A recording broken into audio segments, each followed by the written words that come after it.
then when they eat the next day from the fight, they're bigger. So their punches and their thing, even though he's at 155, he might be at like 180 on fight day. And his punches are more harder. Damn. So that's purposely done. You're cutting the weight so you can qualify. But then when you go to fight, fair. They don't weigh you before. Then they'll tell you that. Yeah, that's why they be all so skinny, looking like Smeagol, you know? So when they look like Smeagol, you see them like, right? But the next day, they're like yoked, you know? They're like strong. So when you fight, like for me at 135, I had that 165 power still. Exactly. So if you watch fighters like UFC fighter Shane O'Malley, he's tall, right? He's like 6 feet. His real weight is like, he walks around probably like 160, 170. Yeah. Okay. Keep going. Yes. So when he goes in 135, he's running through people. Because one power. That's all it is. It's a bully. It's a bully game. Yeah, you got to bully. Definitely is. So I guess the only place it really doesn't matter is heavyweights. The heavyweights, there's no. Nah, you just got to watch them kill each other. Yeah, you're like, dude. So we're gonna go ahead and back up into the story. We will. I just that shit is interesting. Just to know how they play. The greatest engineer in the world was already recording, so we got that. Okay. We got parts of it, so we'll rewind. But everyone, thank you for tuning in to another episode of Broad Belt Speaks. Yes. Today we have Mr. Anthony, an MMA fighter, and he's gonna tell us about his journey. But before that, we're going to let you go ahead and jump in. Yeah. Okay. As always, we are in Flux Studios. And our engineer of the last 2 decades, almost 3 now. It's going on 3. Internationally known, Kurt is in the building. Our famous, our moron is in the building. As he says. He's making all of this happen, guys. He is. He's back there on the board making it all happen. Yeah. So and editing, cutting, doing it all. Yeah. Everything you see. We're still working on putting that camera on him. So, well, we have the camera. We just I know. We just haven't turned it on. The cap on top of it. So, but we're gonna get there. We will. So let's jump in. So Anthony. Yes, sir. Anthony, is it or is you it don't preference? Tony, whatever you feel like. So anything. So let's jump right into with your MMA fighting, but let's jump into how it started. So. It started when I was, I say, 12. Okay. And I went to a Taekwondo. Well, first, I fought a bully. He demolished me. He was bigger than me, and he demolished me. I feel like I have to get this back. So what I did was I told my mom I want to go learn karate. You know, I was in Taekwondo. And the thing about it was, like, I was doing it so much, I didn't even want to fight the bully no more. Like, it humbled me because I had people, you know, train me, like, don't do this out of sight. If you do, we're going to kick you out, etc. So in San Bernardino and Cali, I was mostly like that was just my thing, you know, fighting. It was really my in and out to like, I found something I'm really, really passionate about, I'm good at. So that's what I started. Then I saw UFC and everything. And I was like, okay, I want to do that one day. But I was young. It was expensive. You know, California's expensive. Yeah. So my mom could really afford it. So I was just trying to, you know, I was at school selling candy and stuff, trying to make a thing to afford it. And my mom, well, she tried, you know, she was a single mother with my nana, and, you know, they took care of me, my brother and sister. And in San Bernardino, I was mostly the one that was always trying to figure out the ways how I could get my family out. And because when I was doing Taekwondo, I went to other places. The whole, like, everyone that I was around was like better than me. Like, I was getting slanged everywhere. Like, and the part about it was like, that's the beginning. Yeah, like I was getting towed up. You know, everybody was like, ooh, and I was just like, dang, like I got to really learn how to do battle, right? Yeah. Really learn how to really go in it. So then I was waiting for my uncle's friend. He has his own MMA gym. And he put me in there, and I was sparring, and I got tore up again. And then he told me, this is what you need to do. You need to do this. You need to learn how to do Muay Thai. You need to learn how to box. You need to learn how to do anything that has physical contact on your body. And I was like, okay. So when I started doing it, I started adapting before I came out here to North Carolina. And that's when everything takes off in North Carolina. So just... I was going to ask him what age was he when he came out? Oh, I was 20 going on 21. Okay. Yes. Yeah. So... those early stages, and I love, so we're always trying to get into the journey because everyone looks at you now and they see how established you are. They see, you know, how well you perform when you go out there. But that journey, like you said, starting at 12, going into in there to fight, and like you said, getting tossed around and everything. Was there any moments or any at any point where you said, this is just not for me? Nah, it was mostly like you keep going, but I got so obsessed with it. Like I started putting it in front of everything in my life. Where like I'm at work, I had to choose certain jobs that goes with my schedule for the gym, and then certain jobs that would let me go fight that I'm passionate about, and I realized that fighting careers like that, it's like you got a big gap to make it to where Connor and all the ones in UFC, because you got the whole world trying to make it to that one promotion. So you got to be different. You got to stand out. So I'm very creative with my striking, because when I got into kickboxing, it was a wrap. Muay Thai, rap, and that's why I was like, okay, everybody's about to catch these hands at 135. I was ready to test it. So in amateur, I was knocking people, and I had people, they want to fight me after that. So when I was doing that, then the team started separating, because I was in a good amateur team in North Carolina. We was rock bottom. So we was going to Virginia, North Carolina, and sometimes outside of South Carolina, and we was just wrecking people. And that's when I met me, Shaq, Tom and Rowe, and everybody. Yes, and we had the whole squad from the beginning.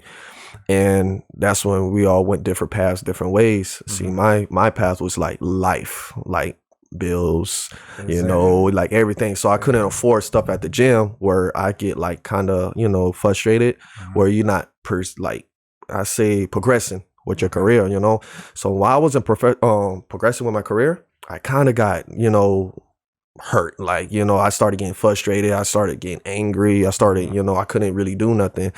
So that's when I was like, okay, this is what I need to do. I need to set myself up to get back in there so people, can know who I am.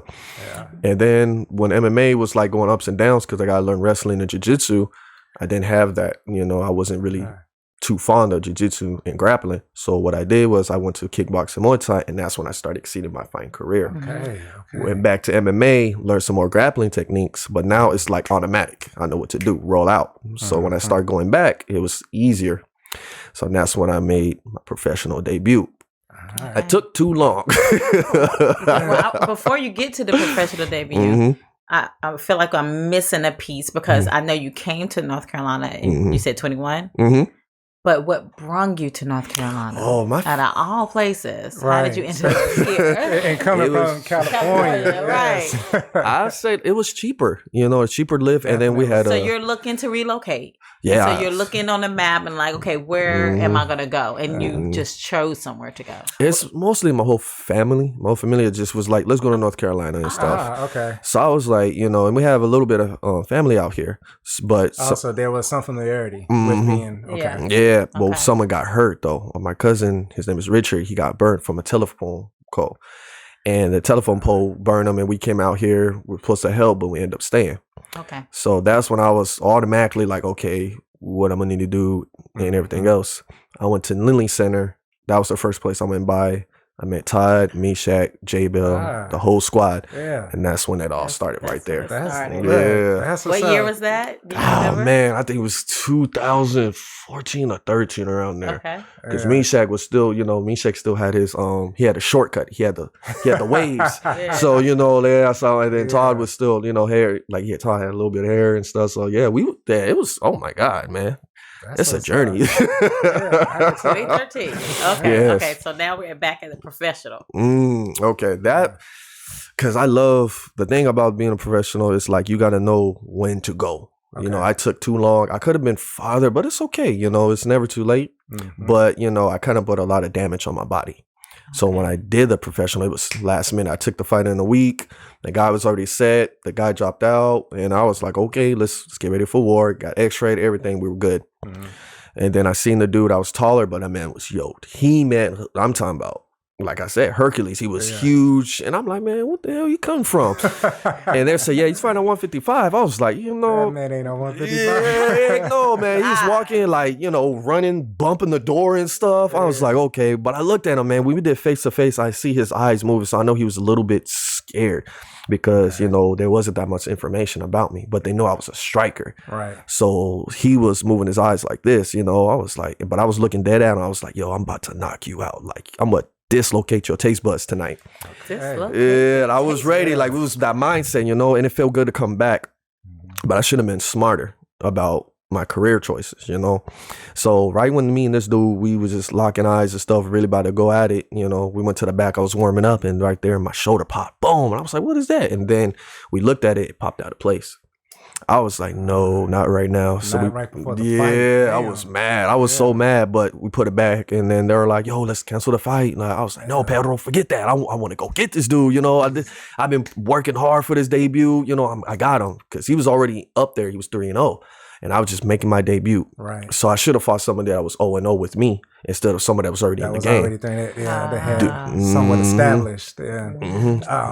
It was favoritism too, because he had ticket sales, he had everything. So you already know he was the fan favorite and everything else. But honestly, that looks good for you in that situation as well, because all the attention he's getting, and now you're in the ring with us. So so not to cut you off, but I'm just thinking about that. Like I understand as far as how you're looking at it too. Like I'm sure people wanting to take steps and say, well, let's try 0-0, but then you're looking at someone who's already 3-0 and he has a fan base that he can bring to it that gives you exposure as well. Yeah, man, he had a whole fan. Like it felt like it was like, you know, you be in a stadium and then when artists come out, everybody cheers for. That was that atmosphere, you know. Wow. It felt like a Creed versus Drago type of thing. And then when this fool came out, you know, he had the whole everything, professional everything.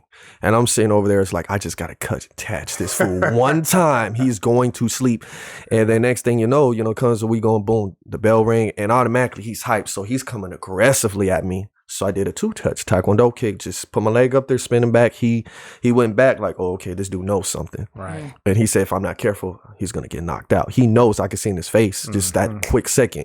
And then the crowd just was quiet. You can literally hear like somebody sipping wine, they like oh, like it was like this dude over here is for real. And they're like that was like, because when there's a fight card, I like to stand out. You know what I'm saying? Like I like to. You said a fight, like a fight card where you have all these fighters on one card, and everybody performs. You get performance of the night, KO of the night, everything. Okay. So I like to be different. I like to have a different style. I like to put my swag. I like to really show everybody like, yo, this is the arts I know. This is how good I'm going to perform, but I'm also going to come out with, Okay. So the dude was, he was basic, but he was good, came out hands up, coming forward. So I'm looking at this guy like, okay, I throw a kick, boom, automatically his eyes kept, getting big. He said, if I get catch attention. So he was more calm and I was calm throwing feints, but my shoulder, I couldn't really hit the jab. The jab was right there too. His nose was open, man. It was like a target button, like a dot where you're throwing the dot. It was there. And I was like, oh, I can't do it. So anytime I trying to, I was like, I can't do it. He's right there. So I'm over here throwing feints at this fool and he was just coming closer. Like, I was like, okay, I got to do something. So anytime I throw a kick, he counter it. I was like, oh man. So I had to think defensive. So when I was on a cage, he got me in a cage. That's when he went, threw a little fake punches, took me down. And I'm over there, got him in the rear naked, deep, probably the deepest chokehold I ever had anybody. And I had him where I tried to suffocate him so he can't breathe and tap. He tapped real quick, but the ref was on the other side, so he didn't see it. Damn. I was like, no. Then my shoulder popped out, and I felt his head coming through. So I was like, I'm in a bad position. I'm over here on the side of the cage. My fans, the whole out, you couldn't hold him. So he put me on a place where I couldn't really move my shoulder, push him off. And the dude was heavy, man. He came probably back 155. He was like at least 190, 185. And I was probably like I'll say 60 or something. Yeah. So when me and him was going at it, right, he put me on the ground, and that's why I looked at him. I looked at God himself. I was just like, I'm about to get my taste buds dislocated. Like he about to end my whole career. Like, so he started wailing, boom, boom, throwing elbows. And I'm over here blocking. And I'm looking at the ref like, I don't think I can move, bow, bow. Like, and the crowd was quiet, but then they start cheering on, because he got me now. And then when the ref stopped it, he got it. But when I got up, I was like, dang, man, I was so pissed. I bet. So pissed. I had for the shoulder. And it made it worse. I had my fiance there too to watch me get this L. So even my two kids, they're probably like, "Dang, Daddy," point at me like, So it's like that moment. I was like, "Dang," and this is the hardest thing that really got to me was like ever since that fight, I trained even harder. But I had another fight that was supposed to come up. But the bad thing was about it, I got injured my leg. I got nerve damage. Went to the doctor to get checked out. They said you probably won't be able to fight. So now that's what put me back to really think about other careers when I'm going to the field. And it hurted me. I was depressed. I was sitting in the room working, but, you know, trying to figure out what to do. And it hurted because I have nerve damage because my kicks is really my strengths. And like, you know, so for kickboxing, everything, I put so much years, like 13, 12 years into this game. I finally got hurt where I tell everybody, if you have a chance to do it, you got to think about it. It's 1,000 to 1 chance you're going to be up there with the rest. But you don't want to be in there too long where you get out and it's too late to do other careers. Have a plan B. Because, man, we're putting our bodies through it. And, you know, it's a dangerous sport. I know how it feels to be in a bad contract. I know how it feels to be set up. I know how it feels to, you know, if you don't miss weight and how, you know, mentally. So be experienced in that field that a lot of people don't know or been through, and then be in the crowd, because the crowd does get you hyped when you hit somebody. Oh, it's like, yeah, I got you. But just coming out to that, you know, it's a sad thing, but it's okay. I kind of really look back at it like, you know, I won't change it for the world. When you talk about that time period, because I know you said you stayed amateur a little longer than what you felt like you should have, is there a good time to go from amateur to pro when you think about age and where your body is at? I feel like a lot of men's peak over is probably like 24, 25. Because when they're like MMA, you can't really compete in MMA, I guess, over to you're like 18 to 20, you know? So for me, I look at it as like, if you doing amateur, you give yourself 4 years. 4 years of hard work, or just focus. Nothing else, just focus on that. And if you're dominating everybody, then you should do pro. Don't wait until, you know, like me, like going to around 20 all the way up to 30, which I am now, and do it late where it's like your body is not, you know, you can't really cut the weight that you can no more, or your body's not the same, because you getting kicked, elbow, punch, all of that constantly over and over and over, and you're doing nonstop, because some fighters take breaks, you know, they take breaks. I said, damn, a break, like, because I was so hungry, but that kind of, you know, but it caught up to me, So when you said earlier the plan B, what was your plan B? Oh, I had another thing, like, I have been in like acting roles too, you know, like plays, and I did some fight cards when I was younger, because I used to always like the Bruce Lees, Michael J. White, and all of them, and I used to always do that, but to me, it didn't really feel as much as fighting, you know, because I feel like fighting was more, but I always had like the acting, because my mom got me into acting, because my mom loved to act too, but she really was like sacrificing her dream for us to go to the next level. So I always promised her, you know, like, because I really haven't told her that you're the one that got me into acting, but I wanted to show her that field that I'm also going to pursue too as a backup plan. So when I do fighting scenes now, like choreography, it feels more real to the people to connect with. I bet. Because now I'm like, I know how a punch feels, I know this, I know how, you know, so I add that to it now, which that's how I met Sequence and Fatima when we start talking about that. And just to jump in, to me, I think the best choreographers for fighting and those who act in fighting scenes are those who actually did the fight. And I say that too. I remember watching an interview as Steven Seagal did, and he would always talk mad trash about Van Damme because he was a dancer. He didn't fight. Steven Seagal is a true fighter. I did not know that. You didn't know that? No, Okay. So Van Damme is not a fighter. That's he could do splits and all that other stuff because he was a dancer. Okay. And Steven Seagal never hesitated to say, "What I do is real." You come up to me on the street, you gonna get hurt. You go to him, he gonna do a spin. Their beef was real. But it's so true. I'm telling you. When you look at the and that's why too, where Van Damme didn't choreograph anything. Steven Seagal choreographed everything within his fight scenes and everything. You know, along with others, but he was, you know, because a long time it was just them two, like in those actions. It was, and I think that was why he was, you know, because of that. Because like you said, like with Andy, if he's a fighter and you got me coming up, and I'm just because I'm flexible because I dance, you know, and then he get the role. It's beef. And if you wonder why Van Dam never said nothing to Steven. Right. He never said nothing. He know. I ain't get my ass kicked. But I do like that you have transitioned over to acting. And that's what I was going to ask you where Fatima came in, because she was telling me that she had a new client. And so how did that happen? Yeah, I seen her, I seen her do with Sequence. And I talked Sequence, and he put me with Fatima because she was a martial artist and stuff too. So I was like, really? Okay. I hit her up. I didn't know she was going to hit me back, but she did. She looked me up. She checked everything out. And she wanted to have a, meeting, and we talked and everything, and it just clicked right away. I was like, cool. So now I'm getting a lot of things together where I'm putting a portfolio together for the future, what I want to do.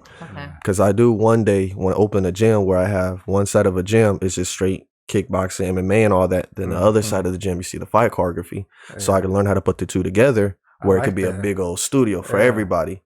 And I want to be, because not everybody, because I had fighters hit me up. It's like, man, if I was in fight choreography, I would have rather do a fight choreography than actual fighting and keep my brain still alive, because it's just a lot. So like when I was like jumping into sports like boxing, kickboxing, and MMA, I know like how it feels to use different styles in different arts. So when I do fight choreography, you might see me do boxing. You might see me do taekwondo. You might see me mix it all together. You might see me do other things. While I have other people, sometimes you might not see me win. You're going to say sometimes I might get murdered. I might get brutally killed. Or, I might win, or I might do other things. But one thing about me, I'm a team player. If you look good and we go viral because you knocked me out, hey, cool. Sign this paper so I get all the money. So. Man, that's nice. And I'm just thinking about just everything you're talking about. Your circle, just thinking about who we know, and from Meshack to Sequence and Fatima. Meshack has a gym. Sequence has already been doing, the choreography with shows. He's supposed to come. He did a show with us. And then he did it right before he was going to, was it Florida or California? Florida for a movie. For a movie. And then when he came back, we just haven't been able to get our schedules aligned, but he's going to come back and go over his whole experience and everything. Yeah. And that's something too. If, thinking about it, if you want to come to and sit in and, he can talk about it, but you could be right there too and kind of just be a part of that discussion as well. Oh yeah, I'll be honored. Yes. That'll be an honor. But now when you talk about the transition, just to take a step back, you had mentioned something I thought was really interesting.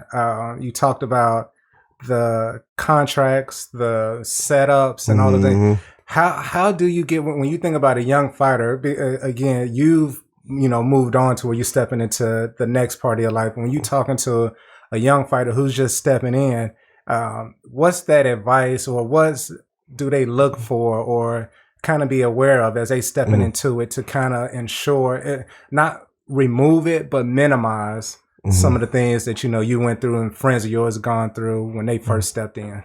I'll say have a good team, a great coach. Your coach is like your father and uncle, big brother, all of that together, and they're the first ones to have your best interest in anybody. So you have to have a good bond, and the great coach got to know your style.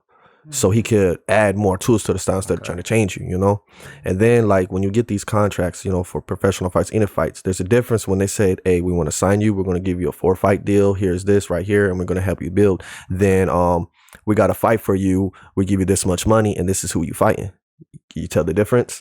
You know what I'm saying? Because if I'm putting money into somebody to give you a 4-fight contract, that means I'm signing you to my promotion. So we're going to build you. But if I'm just saying, hey, I got to fight for you, I'll give you $2,700, sign the contract, this is who you fighting. Which means they probably got a deal for that other person, and they're bringing you in to try to hopefully help him look good.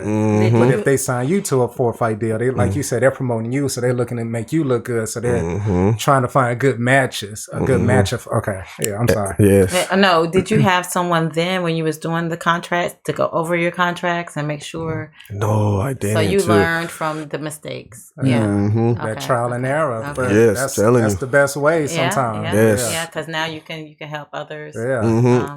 I try to, that's good. And I heard you was talking about like getting a school together or a gym together, and that whole world of that's business. So have you started taking your steps? Because I know the FM Consulting Group, they do that as well. So are you using that for management and to build your business, or just from, okay. Yeah, I'm trying to build something. I have a name like Jet Productions because I had two nicknames, for like MMA. I was the Last Dragon because I had like a Bruce Lee style. I love And then and then I had for kickboxing, boxing, everything. I had Tony Jet Jackson, where I was more fast, my speed, And I used to really focus on speed, not too much on power, because I know the power is my legs. So if I can really just touch you, just real quick, like a glitch, like a little. That's how fast, then automatically I can do anything I want with you. Exactly, yeah. So I learned this from being, just in the game and knowing my fighting style, because like different gyms I went to, it was like for me to evolve my style that a lot of coaches cannot sometimes teach, because you know yourself what's going to make you better, and everybody else is going to know your weakness, but you want to come cure that weakness, and you got to get uncomfortable. So I like that. Yeah. So I've been in a lot of uncomfortable situations, but it got me to the point where a lot of people want to spar with me and stuff and everything. Then they realize how good I was. They back off. You know what I'm saying? Especially like top level kickboxing. Shout out to Coach Lamont. When I go up to him in a spar his gym, he has new fighters come in. But if I don't go for a while, they give me some good work. But if I start coming back, and I get my mojo back, the whole time changed. They're like, hold up. Yeah, I was like, yeah, man. Like, put some respect on my name, dog. Like, you ain't going to be tearing me up. That's what's up. So it's just building it. And now I'm getting certain fighters to do fight choreographies where it's like, I'm going to make y'all shine. But, it's going to we're going to do steps. So I probably might do one tomorrow. It's going to be like a boxer versus kickboxer, but it's going to be more, epic. It's going to be more like, I can't do the things I can in a real fight. But I can do it on here because it's more choreographed and everything else. But I'm still going to keep it realistic, though. To realistic to the part where everybody's like, for a boxer, because you really, movies, you don't really see a boxer really go off. You always see martial arts, taekwondo, and everything else, like stuff to go off. But you never see like a boxer, something that, a lot of people can relate to in an actual street fight. Because they always say boxing doesn't work, boxing is a point thing. But I'm about to flip the script on how I'm about to write the script. You know what I'm saying? Do. So, yeah. So I'm sorry. Go ahead. Do you have someone that's guiding you while you're writing your screenplay? Yeah. I have a dude named Marquise. He's really good. Marquise is really cool. He does the camera and he does the angles too, like Sequence. I learned a lot from Sequence because of the hand-to-hand combat that he does mixed with my style and the camera angles. So I'm like, okay, so I can learn from this to adapt what I'm about to put on the screen. Because I got to get the sound effects, the everything, the gun sounds, the hits, slow motions, and and I realized a lot of things that you do with yourself in your career, you have to invest in yourself. So I had to really set aside money when I'm taking care of my family, paying the bills and stuff like that, But I also have to set money aside for myself to put more investments in my career. So. That's what's up. So when you talk about that, because that is so true, how is that balance for you? With like you said, you have your family, but you still have this career that you're continuing to not just develop, but move up into and make more into what you're looking to do with all of that. But like you said, you still have, your kids, your fiance, you have all of this going on, which doesn't stop. How do you juggle and balance all of that? Oh man, I make it fun for everybody. Okay. So if like me, my fiance, we do gymnastics now. So I'm learning how to put flips. So she does it with you. Yes, I'm learning how to do flips into my fighting choreography. So now you're gonna see me doing flips because I know what a lot of these movies they want. So I'm like, okay, let me get my gymnastics skills up there, parkour and stuff. And she does it too. Now my daughter and son, he likes to box. So I use him sometimes to do scenes and use the camera angles. I'm like, son, I want you to push me this way, and we're gonna work on your hands. My daughter likes to kick, so if her kicking for taekwondo, I know you are excited about that. I got him so to work with it, so I don't make it. That's why, like when I was fighting before, I put it like I was always away from home, not really spending time with my family. But I realized my family is like my biggest support. So if I bring them into my world, they'll be appreciated more, and I'll appreciate them, coming around. And what made you decide that? I like that. Oh man, it went. That's hard for someone to be aware of. That's what you need to do, and not feel like they're a burden, but to say, okay, I need to include them into my passion. And being the leader of the household instead of just being separate from the household. How did you come up with that mindset? Communication. Just talk to him, you know. His communication. Because we talk about that.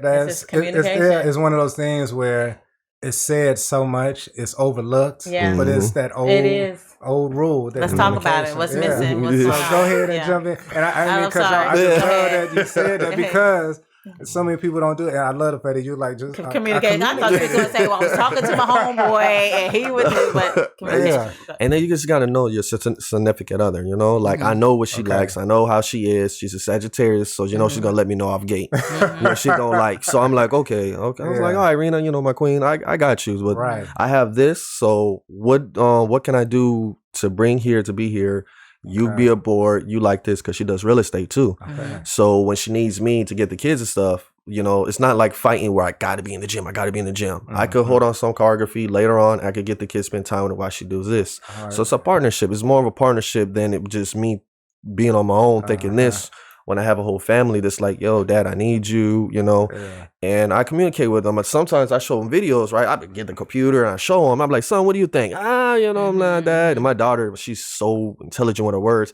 She's like, it's too much animosity, Dad. I don't want it. She's only 7 too. So she's like, yeah, Dad, nah. Why won't you just go through the wall? I said, I ain't going through no wall. Like, well, she said, fine, you don't want to go viral, you know?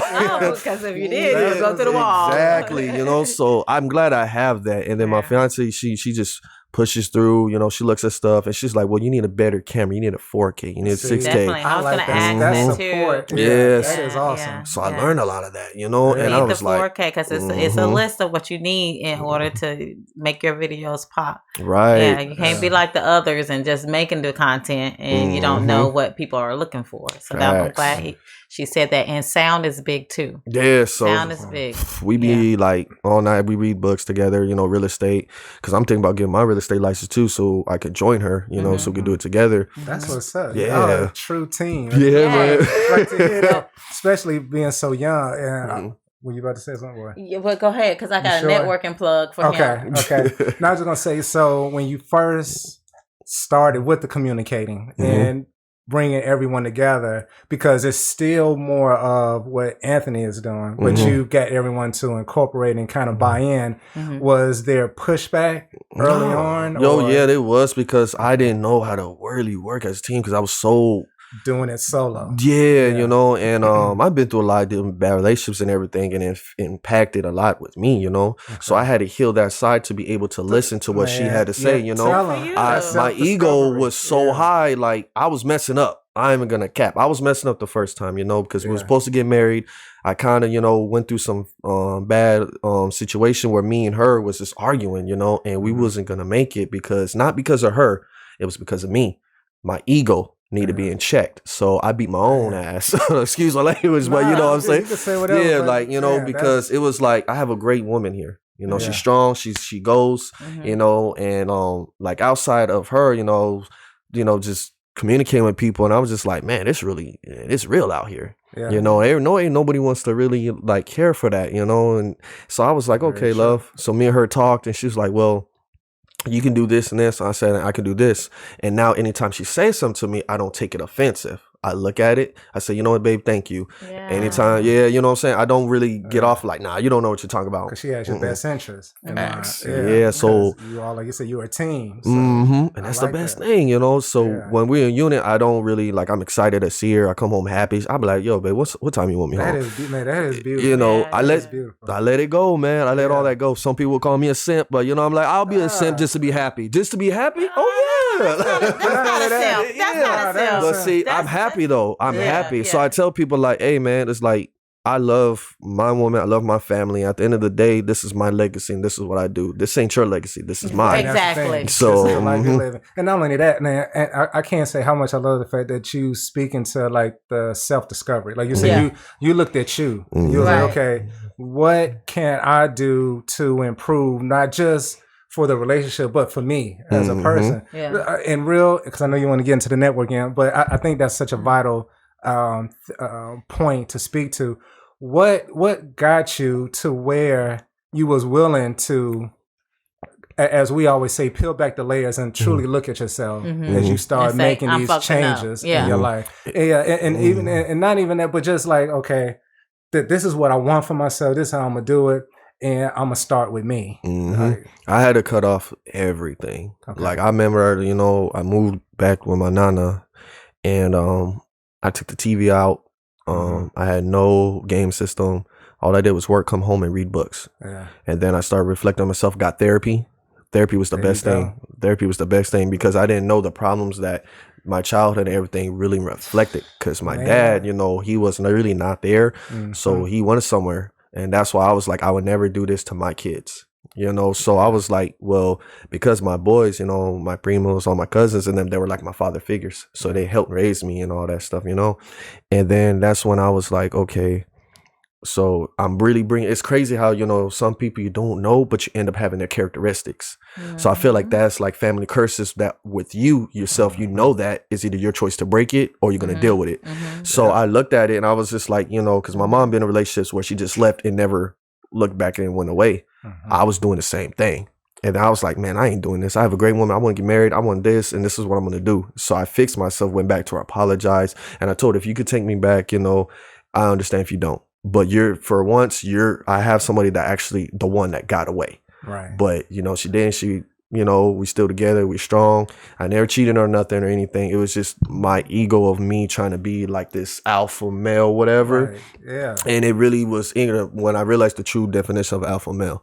Because alpha male, I'm thinking society thinks is really like, this, you don't need this, you tell this. But honestly, like if when Rena, my queen, when she comes home and she's tired, I'm going to make sure the house is done. Yeah. No dishes, house clean, everything. Because happy wife, happy life is a real thing, Yeah. And when she's happy and the whole house is good, the kids are taken care of. Because sometimes I come home, there's a whole meal on the table. I'm like, thank you. You know what I'm saying? This is a good thing. And then sometimes she come home, I ain't no better cook than her. But damn it, I'm going to throw some. Let me get my apron, get to work, and she appreciate that. Like I might hook some chorizos up, tamales, something, She be like, I love you.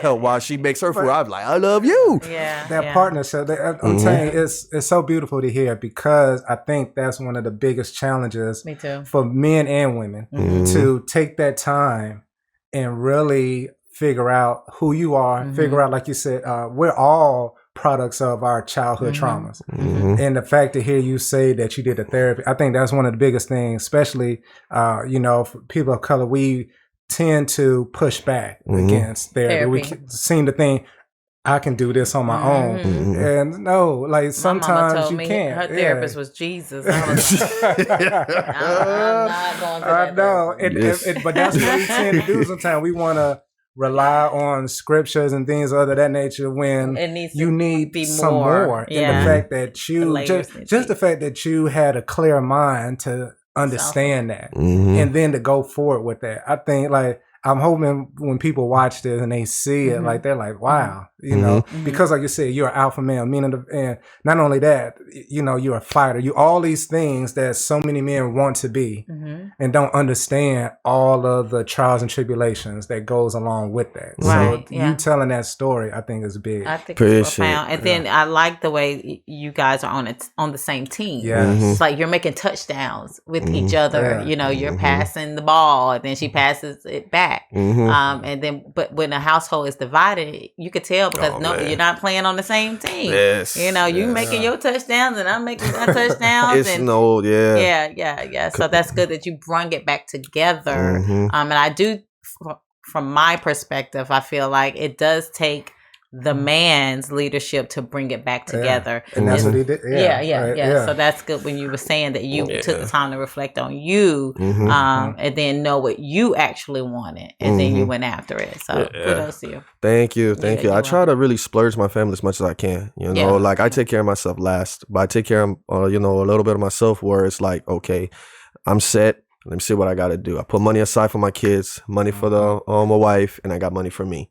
So all of that, if the kids need clothes, I got them. Buy one, you got to buy the other because you already know how that goes. Yep. Now, for my fiance, when she's like she needs her nails and hairs done, she ain't got to tell me. If I see her nail like breaking, once a woman say something about something, you better get it. You know what I'm saying? If you say, "Hey, my nail is breaking," I'm over it. So I'm like, "No, wait, babe, I got you."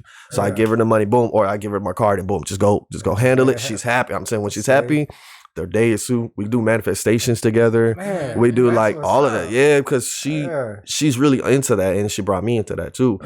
And for me, like, because I'm gonna take her to California to see my other family. Like, she's gonna see my Mexican, Panamanian, you know, brother, you know, all of that together. Where it's like I'm gonna show her, because I went to Savannah and met her family, and they were so welcoming. I want to do the same thing with her. Good. I'm gonna ask you, how was that? I wanted to, because you said manifest, and so have you guys tried to manifest together in your most intimate moments? Every time. That's when cool. I love that. Because as soon as I was manifesting, like, man, I need to do something that's gonna be able, I could still use fighting. I don't feel like I wasted. And that's when I was looking to talk to sequence. Then I manifested again, man, I need somebody that can out the doors that can push me.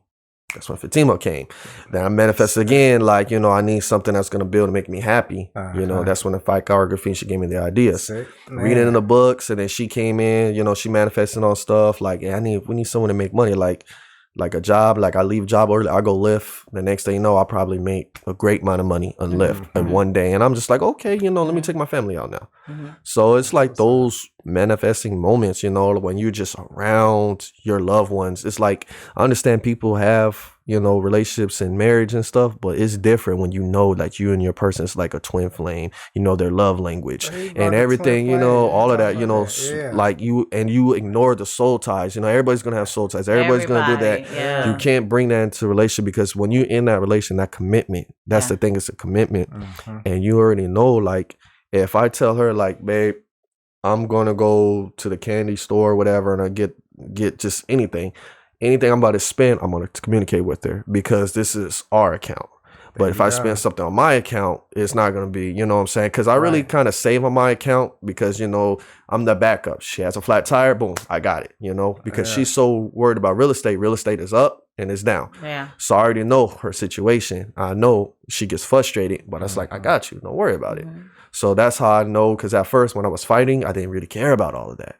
So I was taking it for granted. That's the problem. I was taking it for granted. And now I'm not, you know, I'm appreciating it, and the doors are opening, man. Like, my life is really happy with my wife. Your presence. Your presence, your energy when you walk in, all of that is positive, which is good. Very but you can see, even listening to you tell your story, your maturation process, like how from at a young age. And to me, I think it's normal. Like all of that. I think the biggest difference that you're pointing out is the fact that you actually identified things and you wanted to improve. You didn't ignore it. You actually said, I want to be better than this. You know, whatever that means for Anthony, but you did all of that, and then you put the work in, which makes me feel like you would be an awesome mentor. I'm not sure if you're already looking into that. You would be awesome.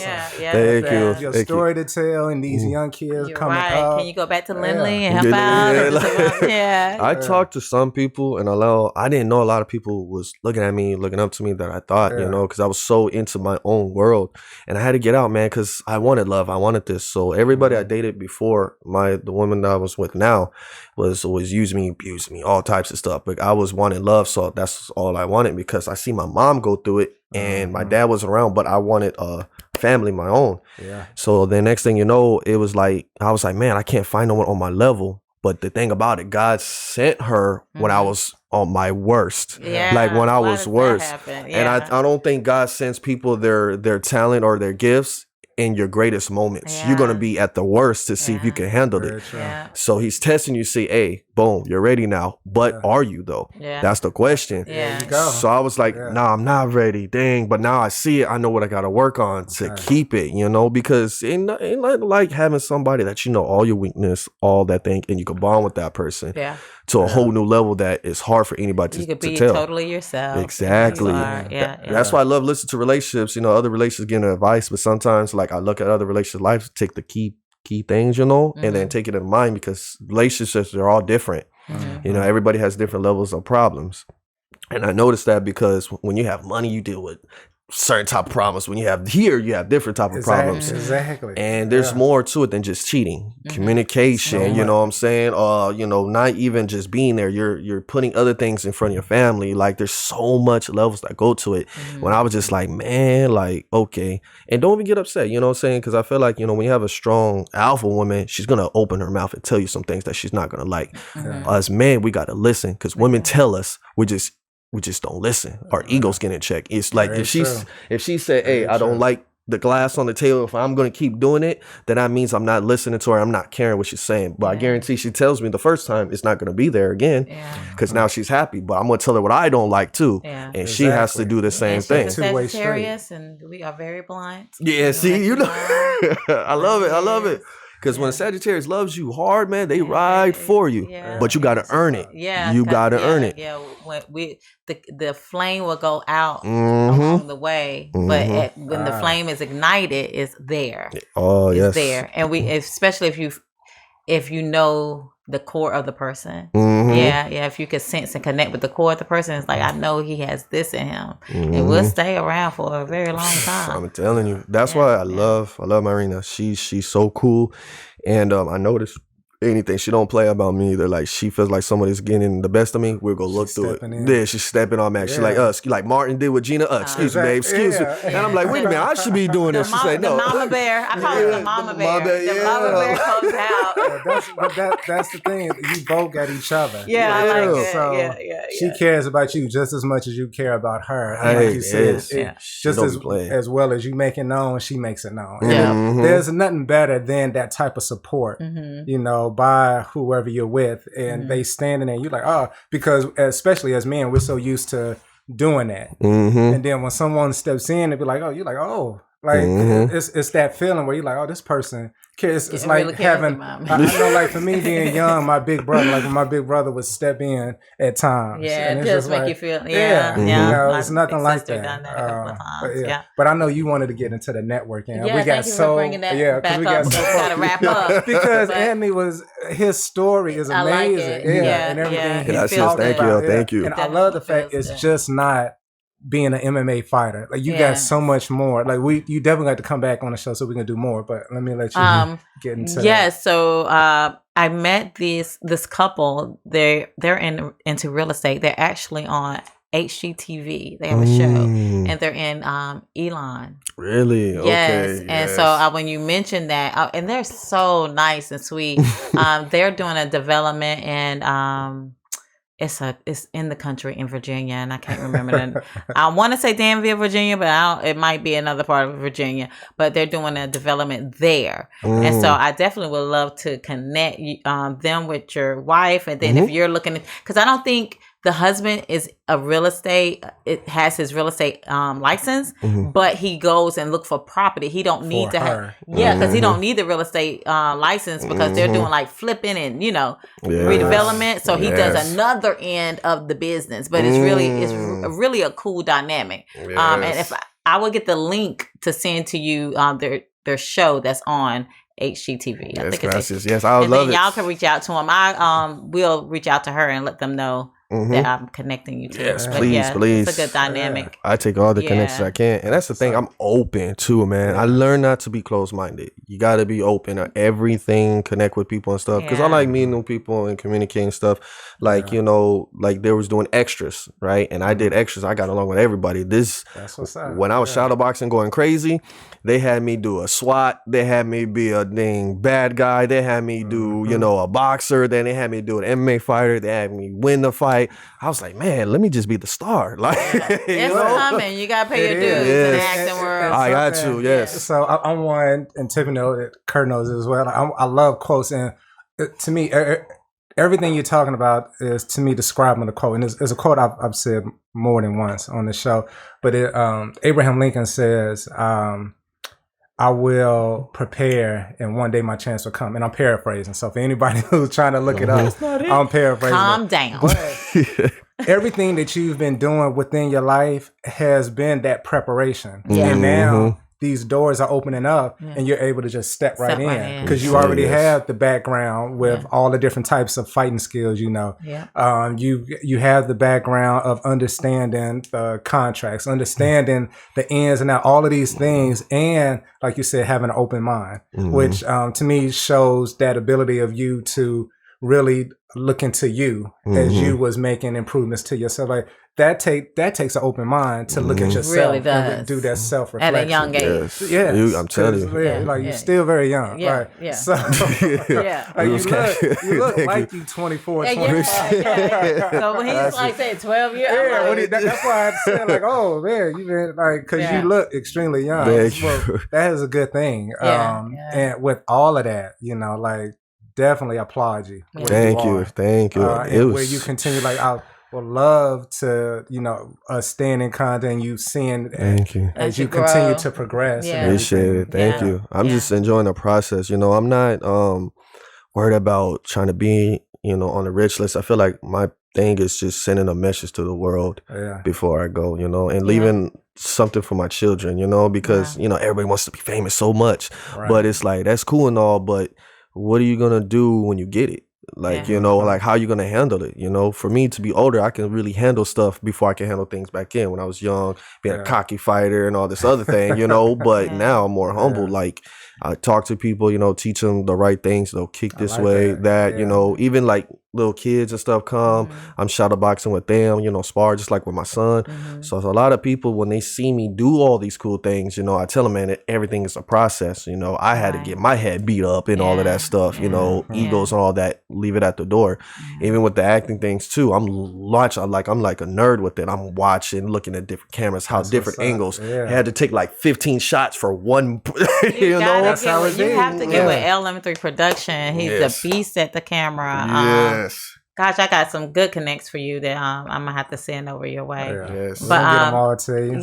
So can you tell us your social media handles before we leave? It is Jackson _ 5750. You'll see a lot of things. I changed my whole page, because my fiance was like, if you're not going to do fighting and stuff right now and you go back because you're hurt, let's change your page to make it where you got more other things than just that. So I was like, okay. So I did it. So we did it. Put Jed on the bottom. Boom. It was boom. Good. And with her, she was like, I want to promote my page. And I was like, well, babe, that's what you got to do. You got to put most stuff that you sell, every house that you sold, post it, taking a picture with the customer, say this, on to the next. And she was like, okay, but I want to take good 4K pictures. She sat there, so it got to be perfect. So I'm like, you know what? All right, babe, what kind of, so she has a camera where it's like, okay, this is what I want, and she tell me, nah, lift it up. What are you doing? So she's teaching me too. Know how to take pictures. I really do. Like, like they know how to take pictures. It's a roller coaster, but I enjoy everything. I won't take nothing back, because at the end of the day, like, who I want to be around with the most is my family. That's what it's all coming back home to. Because that alone, at the end of the day, my brother and them are going to have their own family. My sister got hers. My boys are doing their thing, My nana and my mom, they're going to be just, relaxing, standing by and doing their thing. But this is my family tree now. It's me, my wife that's going to be my wife for real. And our 2 kids, more kids, because we want more, and the rest is going to go down. So because of that makes me think like I want to spend the most time I can with my kids before I go, because the worst thing you go as a parent is you going and you didn't do everything to teach your kids before you go. So I'm like, I'm not going to just give them the things I don't have. I'm going to teach them the things I never was taught. So they can flip everything and be easy because they have all the technology, and everything they got to be able to make it in certain levels. But see, I don't want them to come in a game where it's like they're young and they lose themselves. Yeah. I was going to ask you, what is success to you? I feel like success is when you done everything. You don't have to be like millionaire or anything, but you did everything that you feel like your purpose was. Because because eventually money's gonna come to you. And anything you do. I always say. So I love you not putting a price tag on anything or a dollar amount you're going for. Not to cut you off, but I do. I say it all the time because I don't chase money. I feel like money comes based off of you and your performance and the way the energy you put out into the world. So, because I thought about it and I was like, man, because once you build in like a first stage, you're not going to get much, so you got to work. It's logic, and then your work ethic is good. Appreciate it. I love to grind, man. And the thing about it is like, I used to grind so hard, I got tired, but now I'm grinding for like just the grind without having to put so much pressure on me. It's just clockwork now. Well, you just, I think it's more so the grind is different than living. Facts. You're right. Yeah. Because when you get wrapped up into the grind, it's really, well, for me, it was about the most money I can make, or like, the status you can create for yourself. And then when you learn that it's about just living and a peaceful life is the best riches for me. You know? It's like there's no price on my peace, right? So if somebody offered me $10 million and said, hey, you get $10 million, but you can't wake up the next morning, I'm not going to take the $10 million. So I'm already abundantly like prosperous because I'm turning down $10 million so I can wake up the next morning. So once to be true to you, which I love you being true to yourself. And to me, the fact that your kids are experiencing everything that you've gone through now is trickling down to them, and they're teaching them. Right? I mean, that's a beautiful thing. Because I'm telling you, a father is important in those kids' lives, man. Regardless if they're like, families are not together, but just being there in your kid's life is very, very important. Even for a daughter to a father, or a son to a mother, or a father to a son, mother to mother. You bring what you can to them, like when my fiance is yelling, at my daughter, I'm like, stop yelling at her. What are you doing? Come here, princess. But I'm going hard on my son. She's like, don't yell at him. So it's like that. Yeah. So I'm like, because we have secret handshakes. Like when I kill someone, me, my son, daughter, and my fiance, we got I got handshakes with each one of them. We clear it, clap, clap, toot, get the money. Let's go. My son and daughter, they both do something, like they both won a basketball game. Clap, clap, salute, get to work. It's fun, man. It's like you gotta leave all the don't live other people's lives. Right. That's not your lives. I'm not gonna live a Jay-Z life. That's Jay-Z. I'm gonna live Anthony Jackson's life. And eventually, if I meet him, I don't care. Right. You know what I'm saying? Because I understand not everybody's supposed to be famous or anything.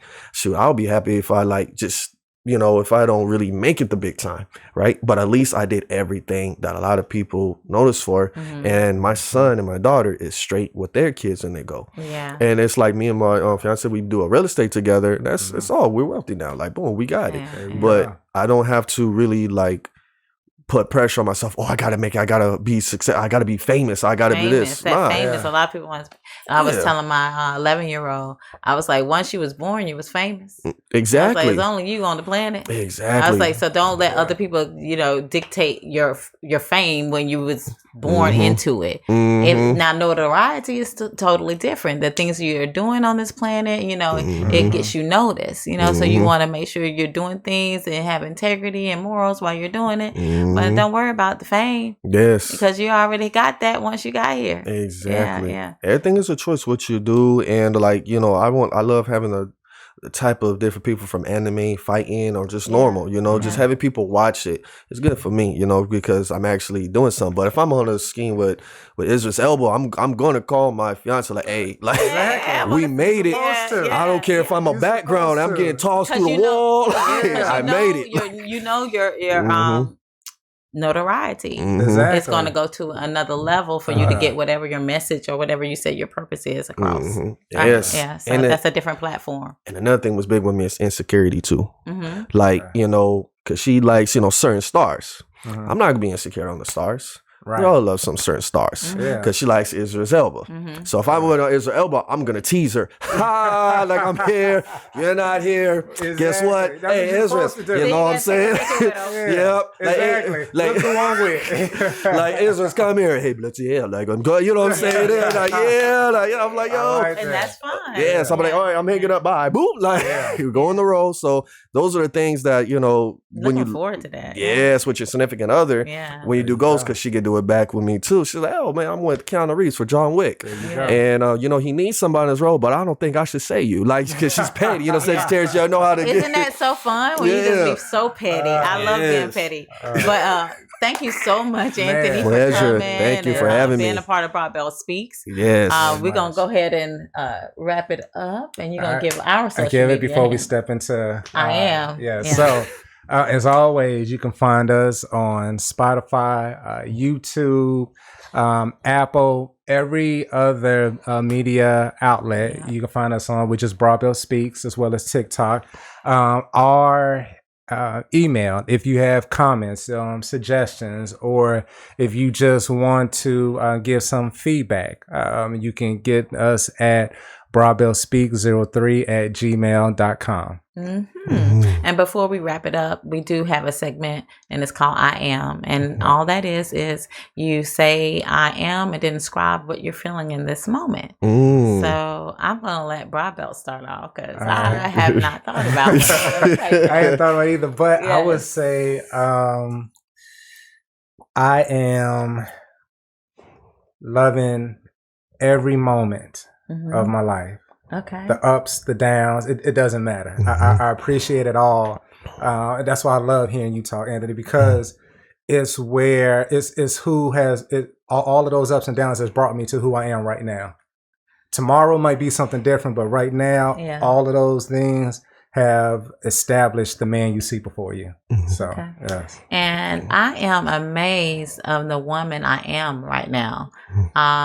You're amazed. I'm amazed. Is anybody outside of you amazed? No, I don't care. I'm just playing. But I was, because earlier today, I was just, looking back on my journey.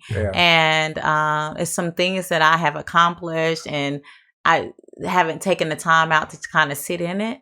And so I am really, truly amazed of who I am today. And I'm excited about who I'm going to become in the future. And real quick, I do want to say, I like that.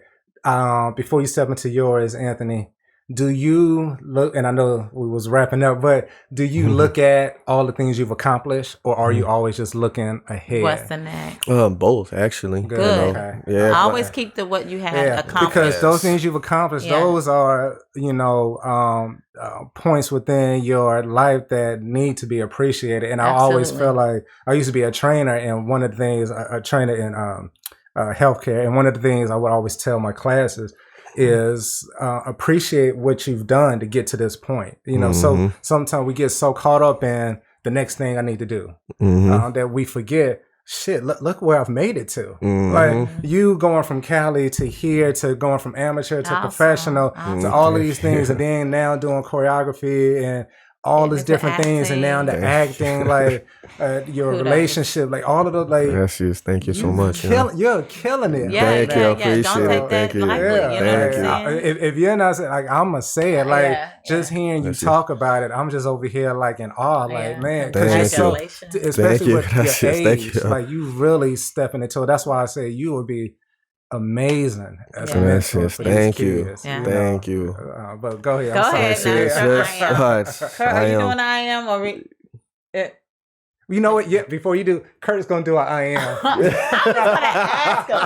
was asking. I was like, because he got away with not doing one last week. Yeah, and I thought about it after the show. He turned on his mic. I love it. I love it. Just testing, it's working. Okay. I usually make a joke of these. You do, which is always hilarious. But I don't make a joke because I don't think they're valuable. It's I sit back here and I push buttons. I'm a button monkey. I'm happy to be the button monkey. It's more than that, but yeah. But listening to this, especially as Broadbelt just said, with your age, it took me a lot longer than where you're at to figure out, check my ego and all that sort of thing. And I will say that I am learning every day, and that's what I'm trying to do. And I don't always succeed. I fail quite often. We all do. And the ego is still there. It's hanging in the back. But I'm doing the best I can. So. Thank you, guys. Yes, thank you. Yes. That's some good words of wisdom. I like that. We're learning every day. Yes, we are. So now, it's your turn. All right. I said I am blessed. I am strong. I am, happy. I am continuing to turn my dreams into reality. Yes. I am motivated, motivate people around me. I know how it feels to, go without. I know how it feels to be homeless. I know how it feels to be to feel like you're nothing. But I am strong. I'm always gonna be an alpha in my mind and heart. Not alpha to be like thinking I'm everything, but alpha that I'm like I worked hard to be here, and I have the people around me, and I won't be here without the people around me supporting me. So I am blessed. I am strong, and I am grateful for everything. Meeting you guys and having me on, I'm grateful, and thank you. Thank you. Thank you. Thank you. Yes. Definitely thank you for being here. I know we were scheduled a few times, so I'm so happy that you was able to make it. Oh, I was relaxing, man. Like whenever, like I'm open. Thank you for coming. Yes, and I am grateful to have another episode of Broad Belt Speaks. Till next time. Peace. All right. So what we want to do, you got your phone. Sign. We're going to get you to sign. Oh, wow.